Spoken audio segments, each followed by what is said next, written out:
दोस्तों आज की वीडियो में हम लोग ग्रो के डीपी चार्जेस के बारे में बात करने वाले हैं और यह जानेंगे कि ग्रो के द्वारा डीपी चार्जेस कैसे लिए जाते हैं, कितना लिया जाता है और कब कब लिया जाता है। तो वीडियो में आगे बढ़ने से पहले चैनल पर अगर आप पहली बार आए हैं तो चैनल को सब्सक्राइब कर लीजिएगा। वीडियो पसंद आया तो इसको लाइक करिएगा, अपने दोस्तों के साथ भी ज़्यादा शेयर करिएगा। तो चलिए वीडियो को स्टार्ट करते हैं और सबसे पहले यह जानते हैं कि डीपी चार्जेस कब कब लिए जाते हैं। तो दोस्तों अगर आपके पास में म्यूचुअल फंड्स डीमैट फॉर्मेट में है और आप उसको सेल करते हैं तो उस केस में आपको डीपी चार्ज देना पड़ सकता है। लेकिन ग्रो के केस में म्यूचुअल फंड्स को अगर आप रिडीम करते हैं या सेल करते हैं तो आपको डीपी चार्ज नहीं लगता है। ठीक है। दूसरा, आपको डीपी चार्ज तब देना पड़ता है जब आप अपने स्टॉक्स को सेल करते हैं, तो इस केस में भी आपको डीपी चार्जेस देने पड़ते हैं।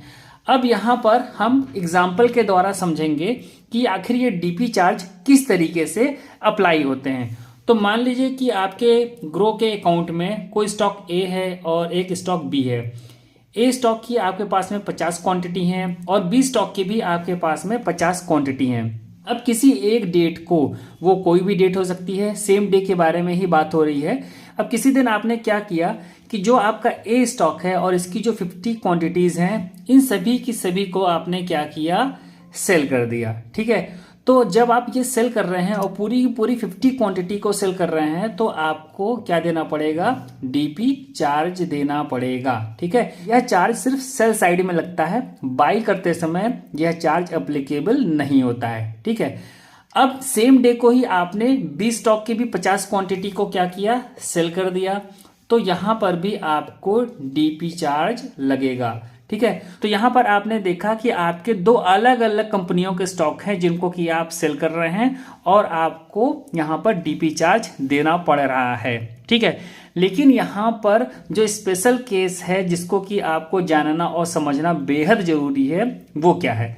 ठीक है। तो अब यहां पर हमने क्या किया, जो हमारा ये ए स्टॉक है इसकी हमने 50 क्वांटिटी को एक साथ नहीं बेचा, इसको हमने सेम डे को ही टुकड़ों में बेचा। कहने का मतलब यह है, एक ऑर्डर हमने 10 का डाला, उसके बाद में हमारा वो सेल हो गया तो फिर से हमने 10 का ऑर्डर डाल दिया, फिर से 10 का डाल दिया, फिर से 10 का डाल दिया, फिर से 10 का डाल दिया।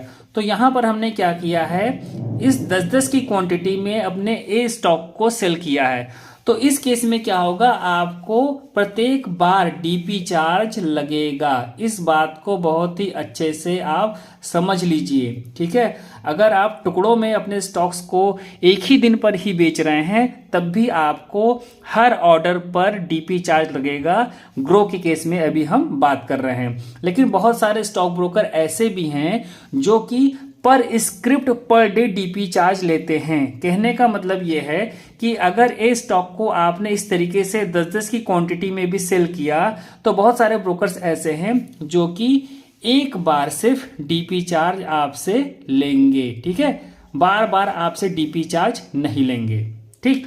अब ये जानते हैं कि ये डीपी चार्ज आखिर पड़ता कितना है, ये लगेगा कितना, हम बात कर रहे हैं किसमें, ग्रो के केस में। ठीक है। हर ब्रोकर टू ब्रोकर ये चार्ज अलग अलग हो सकता है, तो अभी हम ग्रो के केस में बात कर रहे हैं। तो ग्रो के केस में कितना लगेगा इसको हम समझ लेते हैं। तो यहां पर अगर आप मेल हैं, ठीक है, तब आपको कितना चार्ज देना पड़ेगा, आपको देना पड़ेगा 3 रुपया 50 पैसा प्लस 16 रुपया 50 पैसा और इस पर 18% GST। ठीक है। और अगर आप फीमेल हैं तो आपको देना पड़ेगा 3 रुपया 25 पैसा प्लस 16 रुपया 50 पैसा और इस पर 18% GST। ठीक है। तो यहाँ पर ये जो 3 रुपया 50 पैसा और ये 3 रुपया 25 पैसा है, ये अमाउंट जाता है CDSL को, क्योंकि जो ग्रो हमारा डीमैट अकाउंट ओपन करता है वो CDSL के साथ में ओपन करता है। और बाकी ये 16.5 रुपया है, 16 रुपया 50 पैसा है, ये जाएगा किसको, ग्रो को। तो ये हमसे ले लेगा भाई, ग्रो ले लेगा। ठीक है।